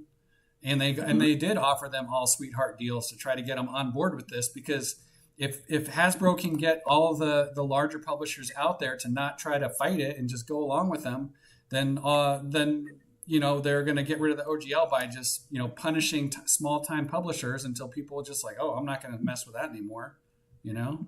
That didn't work, did it? Because the problem is the sweetheart deal will still be, we want to take money from you, right? And so these publishers aren't going to go with that. But well, one of the they've things retreated to the Bailey, and you know, they're going to wait around and they're going to try it again. I mean, if anyone wants to try to trust Hasbro, I mean, go for it. But you know, most people are selling to drive-through. So if drive-through decides to, Wizards told me that you can't sell your stuff here anymore. Right. Yeah. Exactly. They probably will do it. So that's the risk. And Roll20, and these are all woke companies. Roll20 is done stuff, you know, questionable stuff about pulling people's stuff off of there, and everyone's very familiar with, you know, drive-through blocking Zach, pulling Lamentation stuff off. And we got a book we also got a book that was called Our Infamous Sexual Holocaust. Yeah, you guys Sexual Holocaust, multiple times. So Well, that one was really because it's about demons raping people. yeah. And Avenger. So you can't have that. Avenger, of course. So they can just decide we don't. You can't have this here. Yeah, so Hasbro sets up sweetheart deals with all these larger, RPG companies, and then that's how they're going to hold the line. I mean, this is how the FBI and Biden control the narrative on Twitter. Okay, but here's the thing: is that Roll20 and Drive-Thru are now merged, right? And they are, to some degree, a competitor to Wizards. Now I know that Wizards has the DMs Guild, and they're connected to Drive-Thru. But Drive-Thru has, an agenda that doesn't exactly align with Wizards' agenda, and especially Roll20 doesn't align because in Wizards' fever dreams there wouldn't be a Roll20 because that'll compete with their virtual tabletop. And it's very interesting that when the leak came out, Kickstarter said, "Yeah, we're going to have to do this. We're going to have to do what Wizards tells us." But Drive-Thru did not do that. And in fact, Drive-Thru did a few posts where they were promoting open D&D was the hashtag at that moment, right? Where they're promoting some of these people, including like Kobold Press, that were in revolt against Wizards. And I don't think it's because they're heroic champions of free speech. We all know they're not. But they've also always been people that have been wary of the bottom line, right? Like sometimes they've folded and banned a product, but other times when there's been enough pushback and intimidation from the side of good, let's say, they decided not to, and they've always been more interested in products that can sell and making so you got to have a fairly extreme product that also gets a very big outcry for them to ban it. And if they go along with Wizards, then essentially Wizards will potentially wipe out a ton of the product that they have that does sell very well that isn't by Wizards. So I'm not too sure that the Drive-Thru is going to play ball with them. And certainly I think that's less possible now that companies like Kobold Press and this whole coalition of companies that are doing the orc have called out, and they basically declared war on Wizards on this subject, right? And they announced that deal with more diffusion. It was that more or less last week, right? Yeah. That's Hasbro can buy them if they want. Now I'm being paranoid. Well, it's possible. Of course, Hasbro could just buy its way into power. But, given that there's a lot of inside Hasbro, there's always been a lot of division about whether it's worth even having Wizards of the Coast as a company. I'm not too sure. Like a lot of them think this could all be sunken costs. They're getting worried, especially because this last year, the recent woke books that have been published, increasingly woke books that have been published by D&D, have seen drops in sales. Not catastrophic ones as far as we know, although some of the later ones might have been, right? Like the Spelljammer book and there was another book, The Wild Beyond the Witchlight, and like these books are not doing nearly as well as they were doing earlier. And so they're this is a situation where Wizards might say, or where Hasbro might say, well, we should either mothball D&D and just focus on Magic, or we should just sell off Wizards entirely. It could happen. Well, Pundit, you opened the show saying, you were like, hey, it's great that we're seeing the woke and non-woke together coming out against Wizards. I have got a more pessimistic view of that, and that is that these people are NPCs for the most part, on the other side, and they didn't when Hasbro, when the OGL leaked, there was nowhere for them to get their marching orders from. They didn't get the message. They didn't have a narrative to follow, and so they defaulted to this other thing, because there's one thing I posted a few times. I was just like, why aren't people saying, it's a private business. They can do what they want. Hasbro should be able to, that would be the woke messaging normally, right? It's a private company. I'm a private company.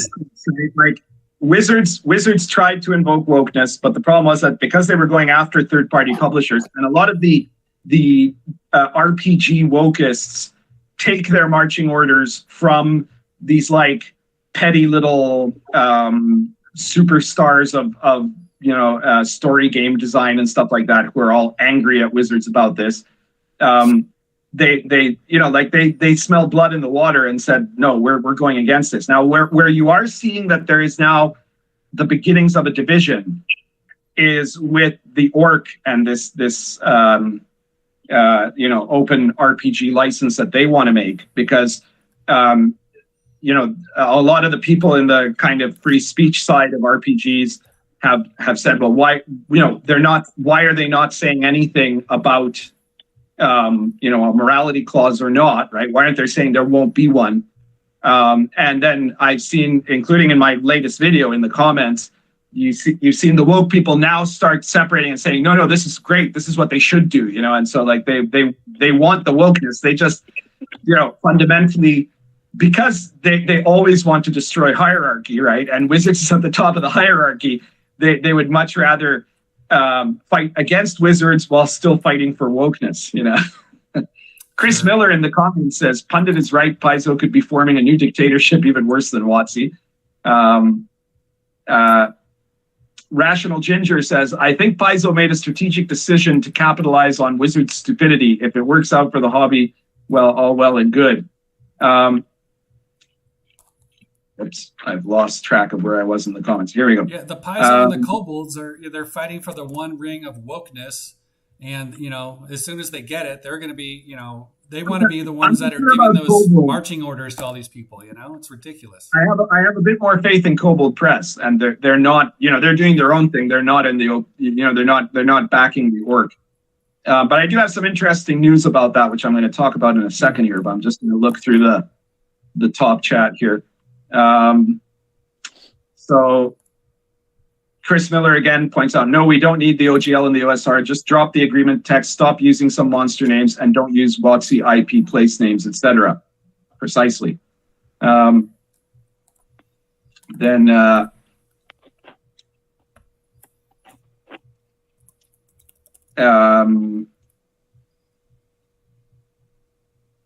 WotC and Hasbro, Charlotte Williams says, WotC and Hasbro own things like Beholders and Melf's Acid Arrow. Just make sure you don't have those and some others, and you're largely golden.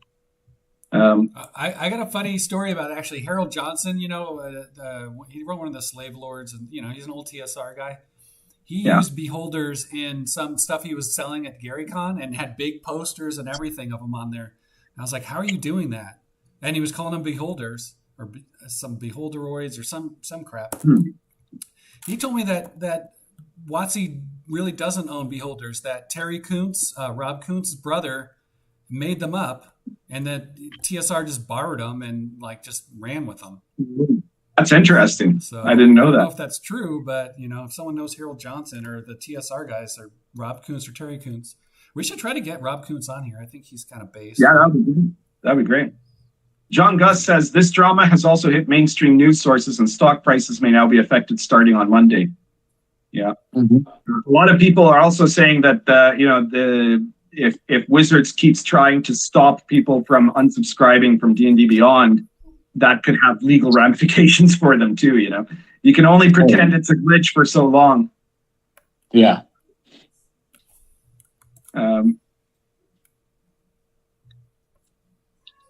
Chris Miller says, I'm worried about drive-thru too. I'm totally dependent on drive-thru sales. If they cave to pressure from Hasbro or Banner Elite my products, I'm screwed. Well, here's the thing too, though. If drive-thru does cave, then that is going to be a catalyst for the potential of a competitor to drive-thru breaking out and actually producing hopefully something as good or better than drive-thru. And I know we've got right now what's the name of this company that you guys are on it? Big Geek Emporium. Big Geek Emporium, thank you. The Big Geek Emporium. So this might be the way they actually break out and start going big, right? Looks like we've got a super chat there. Oh, sorry. No. Sorry, people are fucking. Oh, I'm not supposed to curse anymore. People are having sex really loud in the next room. I don't know if you guys can hear this, but No. okay, sorry. What is the Dracopol Put the thing? microphone to the door. Red Room, Or you guys the really wall. attract a certain clientele.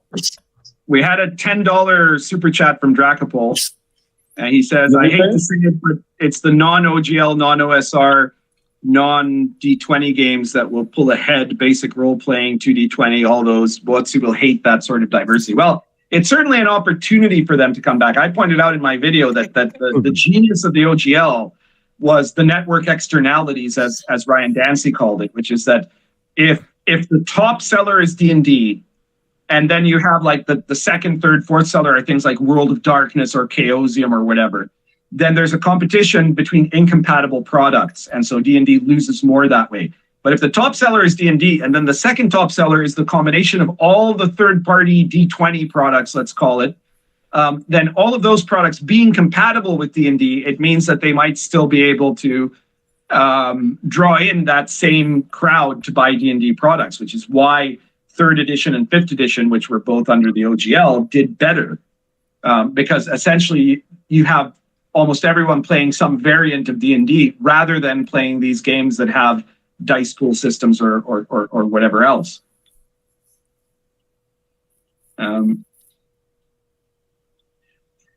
Let's see what else people say.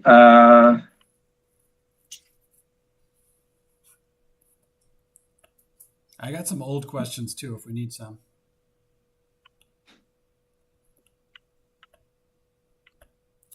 Well, you can ask one while I'm trying to find. Recent one here. Patty's Parlor said, Sylvia, Miguel, how's the Retroverse making its move from the OGL?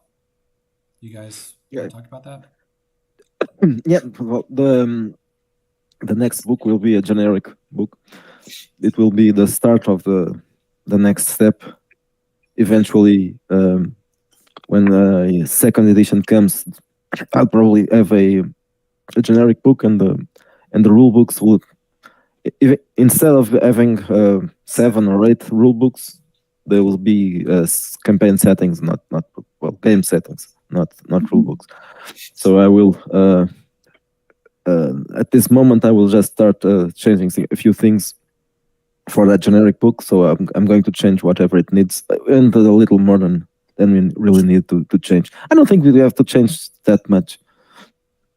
Probably the only thing would be in Bastards, because it's fantasy. But we don't have any monsters from D&D, and the spells, well, they are kind of similar, but not exactly the same thing.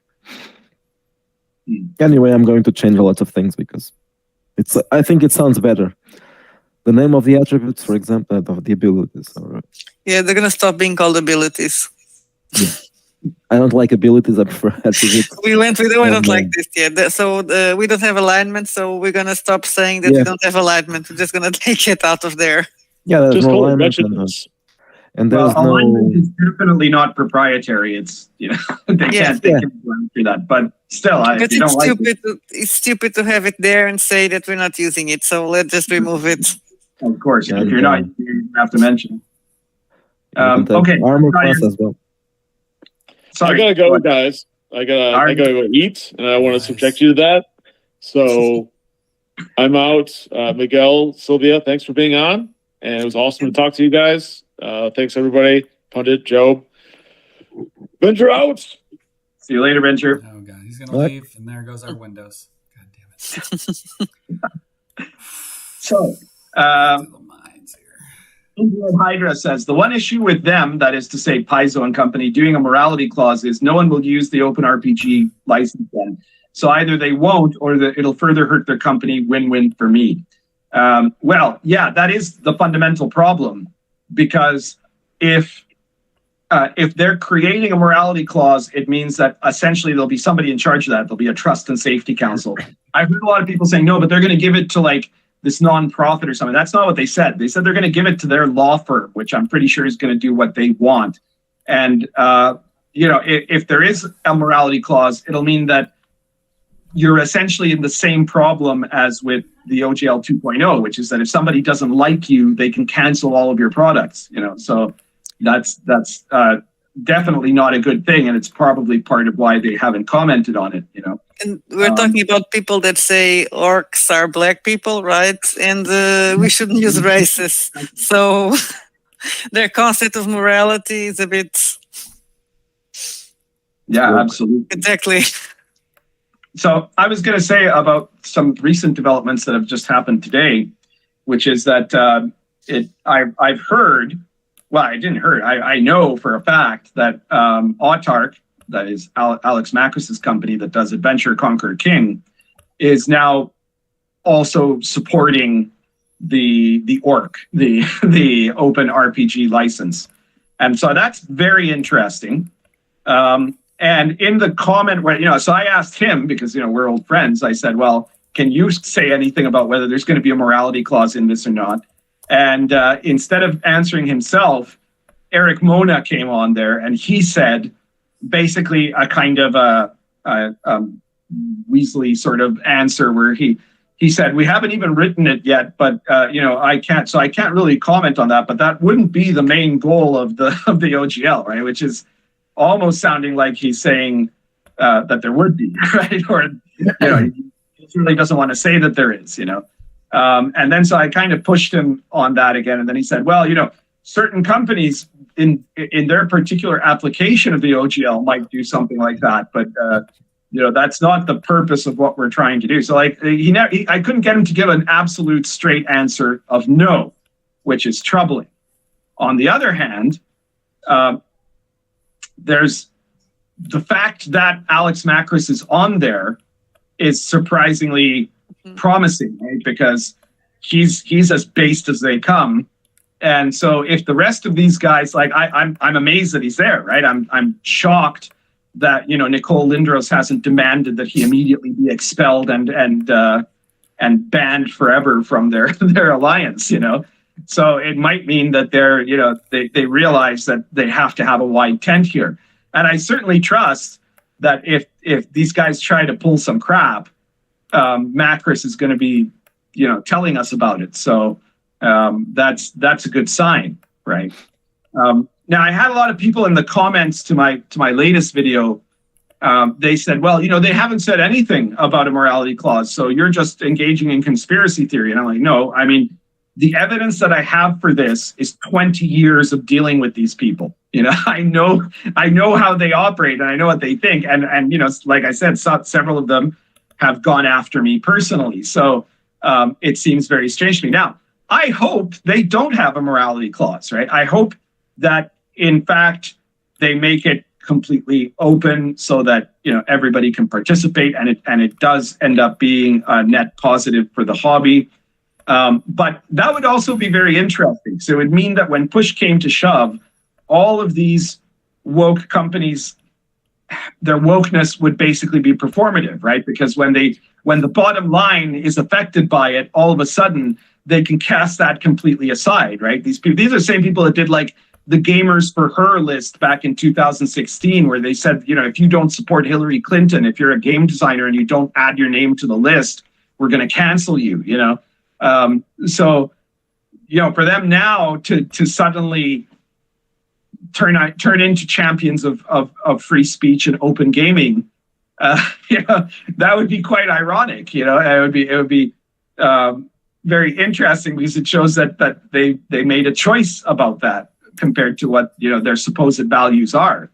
And I mean, I hope they do make that choice. I hope that they realize that they need to, if they want their open gaming license to be worth anything. Because again, the problem is that if there's any context in which, whether you're talking about Wizards or whether you're talking about Paizo and company, where an open gaming license, somebody other than you has the power to kick you out of it, then it's not an open gaming license, and it's effectively useless, because it means everybody who might sign up to it has to realize that at any moment they could have their feet cut out from under them.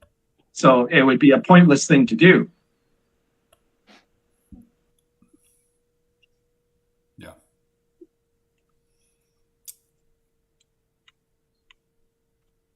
Anyone else? So I guess we'll wait and see. Sorry, go ahead, Sylvia.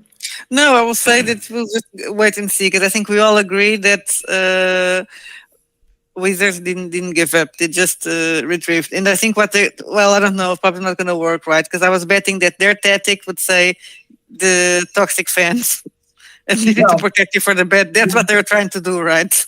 They didn't say that, but they did say, the very first thing they said is, we just wanted to protect against hateful people, and another saying, oh, well, this doesn't mean that they've won. It means we've all won by our change, and a change that doesn't mean anything really. They're taking away. They cut out the part about royalties for now. But again, if they don't say that OGL 1.0 is irrevocable, if they don't acknowledge that, then at any moment in the future they can suddenly say, okay, now everybody who's in the OGL 2.0, we're switching to 2.1, and now you're going to have to pay royalties.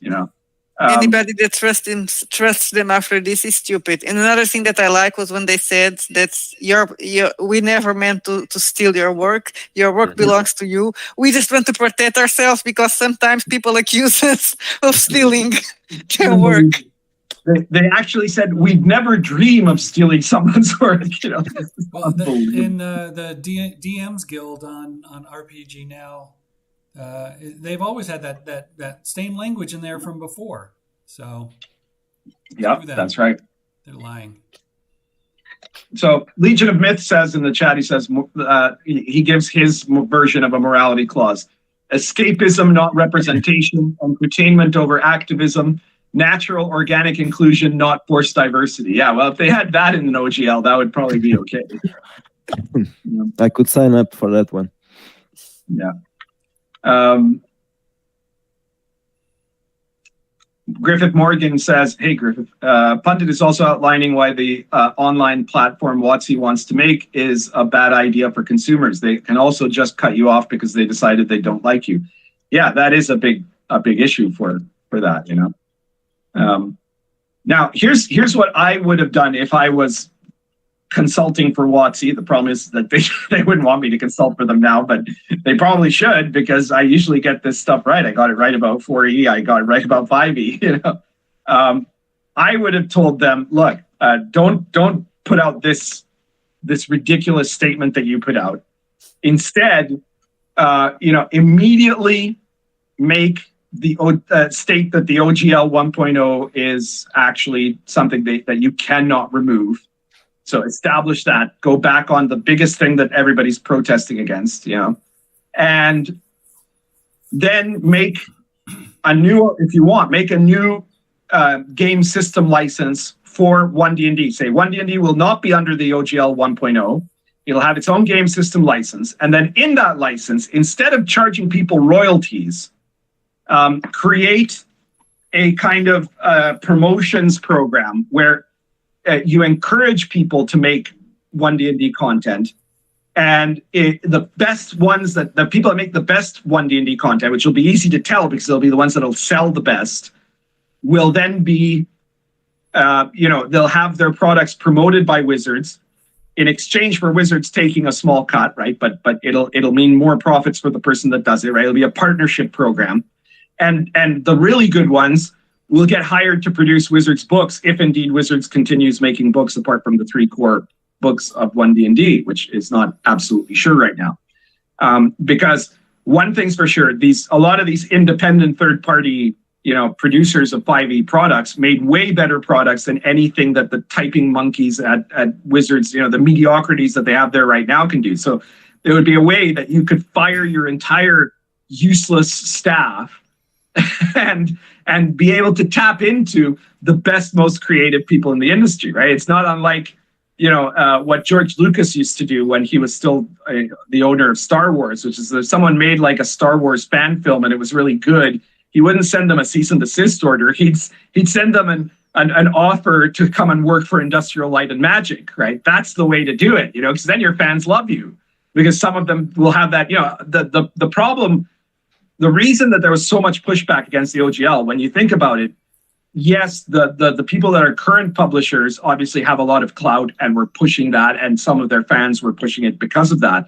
But another reason is because almost everybody who's into RPGs, even if they're never going to do it, they still have in the back of their head a dream about publishing their own RPG, or their own adventure or whatever. And so if you do something that encourages that dream rather than looking like you're going to try to exploit other people's dreams, you're going to be much more successful. But somehow I don't expect Wizards to listen or take that advice. That would be the smart thing to do, of course. But Legion of Myth had Legion of Myth had a good point. He said, "That's a very different fan of ours." we call it #RPGgate, the core values of TTRPGs. So the OG people on here might remember RPGgate from what was that, 2009 or something? That was you, Pundit, right? Didn't you? It was D&D Gate, and it was like from D&D. Oh, you're right. I'm sorry. It was like from 2017 or so. Charlotte Williams has a good point here. She says, they seem to believe they can operate like this is a software update, just kind of force everybody to be on board, which makes sense given that the people in charge right now are all former Microsoft people. Yeah, that's right. The fundamental problem here is that there's nobody in charge now of D&D that actually understands the hobby or that has even really played D&D, right? Like Chris Cox, who's the president of Hasbro or the CEO of Hasbro, he says that he played D&D when he was a teenager a bit, right? And Charlotte Williams, when she was hired, made a big point of saying that she's never played D&D because she wasn't allowed because she was a girl, right? And that now she says she's played a session or two of D&D, right? But what it obviously means is that neither of these people actually understand the hobby and its culture. And so they've made a catastrophic mistake on that basis alone, on the fact that they don't know their customer base, which is just crazy, But you know what I think about Hasbro and all these other companies like Disney, and shouldn't they have someone in marketing advising them properly? Someone that actually knows what is going on? Well, here's the problem is that a lot of people that end up working at corporate level business, they have this idea that all the markets are the same, right? And that what you have to know is about business and about how to sell things. But if you've sold vacuum cleaners, then you can sell cars, and if you sold cars, then you could sell life insurance, right? And if you're selling those, then you could also sell, sports memorabilia. And they don't really get that one of the key elements of a successful business is doing a deep dive into really understanding your customer base. And of course, add to that the fact that a lot of the people now at the mid-levels and up of corporations have been they've come out of universities indoctrinated into these kind of woke ideas and believe that it's their duty actually not to support the existing customer base, but to transform it into something, useful to society, the stakeholder capitalism and all of that, So a lot of them have this mentality of contempt for their existing customer base, which is an old story in D&D. You'll remember in 2nd edition when, Gary Gygax was forced out and Lorraine Williams, it's always a Williams, took over. Her famous saying was, "Gamers will like what I tell them to like," and of course she led her company into bankruptcy, so she was wrong.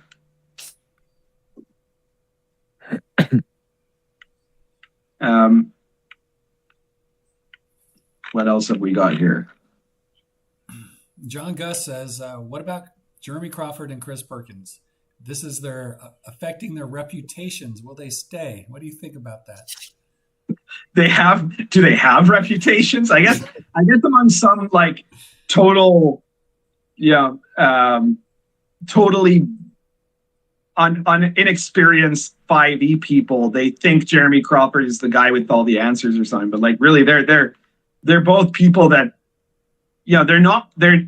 we're not talking about Jonathan Tweet or something like that, right? We're not talking about these guys that were, incredibly capable game designers that were working for TSR or for Wizards of the Coast at the beginning when that still had some kind of important level of prestige, So, these are people that would not produce anything of worth. I mean, they're not producing anything of worth right now. They wouldn't produce anything of worth if they ended up not working for Wizards anymore. So like, you know, that's why I said earlier, nobody that is currently working at Wizards is going to rebel against this publicly, because they have no future if they don't keep working for Wizards. Yeah. I always remember I went to this Wizards seminar at Gen Con in like the 4E days, and it was pretty hilarious. Perkins did was doing some talk about adventures or something, and he was like, "Okay, you know, I've been working for Wizards for ever, you know, 2 decades or whatever it was by that point, maybe a decade and a half." And he was like, "Can someone name one of my adventures?" There's like 200 people in this room. Crickets. No one said anything. Nobody was like, "Yeah, no one." I can't think of a single adventure you've ever written that was like memorable, you know. And it's climbing that mountain in the chat. He says the dream of being a game designer is Wizards' product. Yeah, well, to a certain degree, yes, of course. That was the hardest thing, man. I like clawed my way in the 4E days, like, you know, got my foot in the door with Wizards. And then I realized, like, oh my God, like these people suck. Like there's never ever going to be like my dream of my whole life would be to write for Wizards of the Coast, you know? And like, I was like, fuck, I got this far and like, that's never going to happen. Like these people will just shut me. I would have to like wear a dress and like, I don't know, spout all kinds of inanities for them to like even let me in the door and like not be allowed to even do anything creatively with the writing or, you know, the design, anything, you know. It's just like, yeah, it was hard at the time. Yeah. I was just like, all right. There's a story about Aleister Crowley that you know, somebody asked him why he became a magician, you know, and an occultist and everything, and he says that, well, when he was in college, he was obsessed with chess. He was always a big chess player all through his life, and he was quite good at it, to the point that he could have become like a professional chess player. And so at some point when he was at Cambridge, he went to one of these events of, you know, actual of the actual professional chess league or whatever you'd say it was, right? And he went in the door and he saw this collection of like complete social ineptitude, you know, like these people that were just like, they looked like they were all, you know, they were all one step away from being homeless, and, you know, like that they had like no class of any kind, and that they were just like these weird little obsessive people, you know. And he said, oh, well, you know, there but for the grace of God go I, you know. And like, I think anyone who's actually got any talent and still thinks that the place that to use that talent would be, you know, Wizards of the Coast or Paizo for that matter, you know, if they actually are talented people, it would take them 2 seconds to realize that this is not what it once was, and that you don't want to be there, you know. Yeah. Then I you know, bounced out to like the third party publishers, and then I realized that like every single one screws you over. They pay you 3 cents a word. You get like no PDF, anything, like, and they all tell you like, oh, you know, basically they're like, they take all these freelancers and make them, they're living the dream of being like an RPG publisher, you know, and they're exploiting all these people, these third party, you know, freelancers that come, or not third party, whatever, freelancers that come in and, you know, just shake them for like all their ideas, and then, you know, cut them loose. Black Barnes says Crawford is peak cringe. Yeah.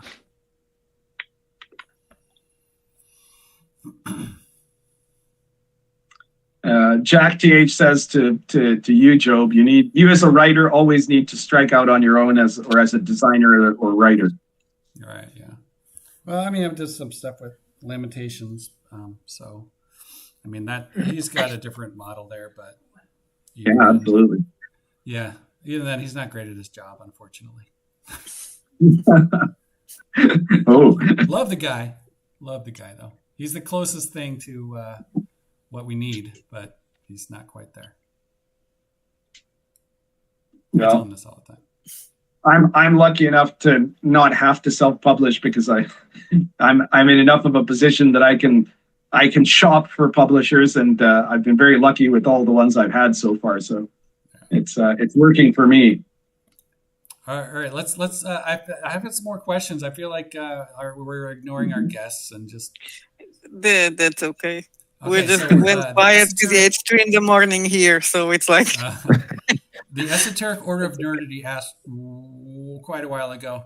I know Miguel and Sylvia like Clive Barker, but do they like his book Imagica? Imagica. Yeah, I actually haven't read that one because it's huge. Oh, I haven't got to that one yet. Yeah.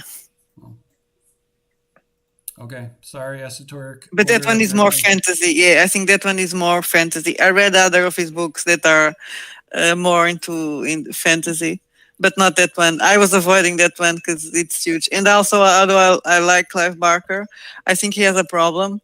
Yeah, His he writes too editor, much. exactly. His editor should tell him you're writing too much. There are some books that he just writes and like, where's the point, man? The huge books usually aren't that good. That's why I avoid Imagica. Okay, Judd Goss was just asked said something. He said, "Ask Sylvia about her rep for TPKs." Is there a story there? Yeah, well, apparently they say that my scenarios are deadly, but I never did a total party kill. I just killed one character so far. It's more like the scenarios, but the scenarios they are a bit deadly because I don't care about level. It's like, oh, I think this monster looks good here, so he's gonna go here, and you better run away. That's why that guy didn't like your lab. Yeah, there was a guy who didn't like my dungeon, my little dungeon, because it had no level. That's always been my philosophy too, right? Like in the old school companion too, I have all of the compilation of all of my medieval authentic adventures, and I never worry about the idea of trying to create like challenge rating is to me one of the stupidest things ever invented for D&D, right? So I don't believe in that at all. And so there's some adventures that are actually very low threat, but they're interesting, right? And then there's some that are really high threat.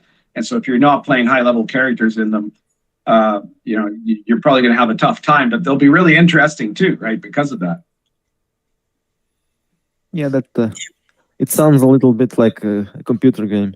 If you're going to label it as this one is a high difficulty level, I don't care. And it breaks the verisimilitude of the world, right? Because it shouldn't be that like if you've got a group of first level adventurers, everywhere they go, they're only going to encounter first level monsters, right? When I wrote that particular adventure, so that dungeon, when I put a really bad dangerous monster, I created actually a reason for the characters to be there. So if they don't want, they can just run away. But there's a reason, so it's not just random.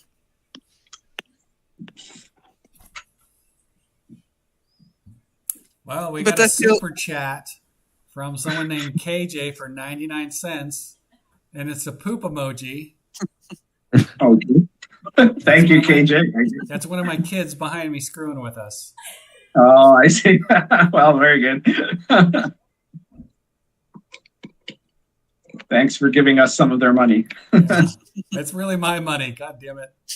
Thanks for giving us some of your money, Joe.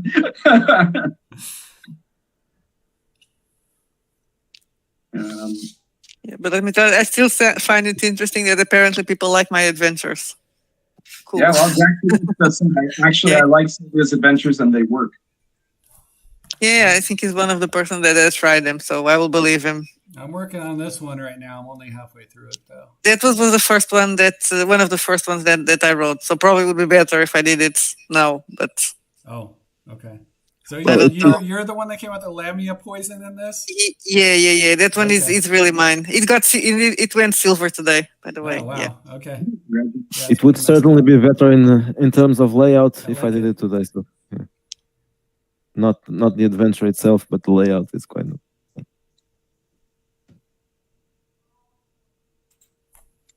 Well, have we got any more comments here? I had some that were for Venger, but he's gone now. People kept asking whether he was going to put a list of all the Chalt Jam stuff up somewhere on his blog or where. I don't know. I think he answered in the chat. Oh, I'm he not did. sure what Okay. I did. I missed that one. All right, I'll delete those. We always tell people if you want to have Venger stay later, then you should support us on Patreon, but that doesn't seem to be working. So if you want us to make Venger leave earlier, support us on Patreon. We promise that if we reach like $500 on Patreon, we'll make Venger have to like leave after the first 45 minutes. And if we get like 2,000 on Patreon, we'll just have him show up like for the first minute and a half of the show, and then he'll have to go. Oh, and I'm gonna say, someone is talking about they need a combat wheelchair for Salt. Well, we have a combat wheelchair on Seven Busters because I just made fun of all the tropes at the time. Yeah. And one of them is a What's the other combat. one? It never works. What is the other one? There's a knight that is a bit. It's a gender bender, so it's and you have the elf orc that wants to help humans. Mm-hmm. Jack GH says, are we going to see any more Wretched Flesh from the Red Room? Yes, Wretched New Flesh will. I have some plans for that one, but I had to put it on hold. So next year, probably not next year. This year, but in 6 months maybe. There you go. All right. Well, it looks like we're wrapping up here, and also I know that our guests are like. It's gonna be hard tomorrow. So tomorrow morning, I have to wake up to get up at 7 in the morning. So it's 3:30 now. All right. It's gonna be a fun day. The sacrifice that you've made coming onto the show. We're very grateful for that. For everybody's information, our next show would be, assuming everything goes as planned, on the 12th of February, I believe. Okay. That's important, right? Yeah. Yes. Yeah. So February 12th, maybe it'll be Valentine's Day themed or something. I don't know. I'm not sure how we can do that, but well, actually, no, let's not give Venger any ideas. It could get us banned. But yeah, we'll see you all then. And thank you very much again to the Red Room for guest starring tonight. And thank you to everybody who's watched. If you haven't already subscribed, please subscribe to the channel and share this video anywhere you want to, and hit like. All of that helps us out. And good. I think it was a good stream tonight. Oh yeah, definitely. I didn't fall asleep, so thank you. Yeah. Right, hold on just 1 second, and we'll close down the stream. Okay. Yeah. Thank you. See you all later.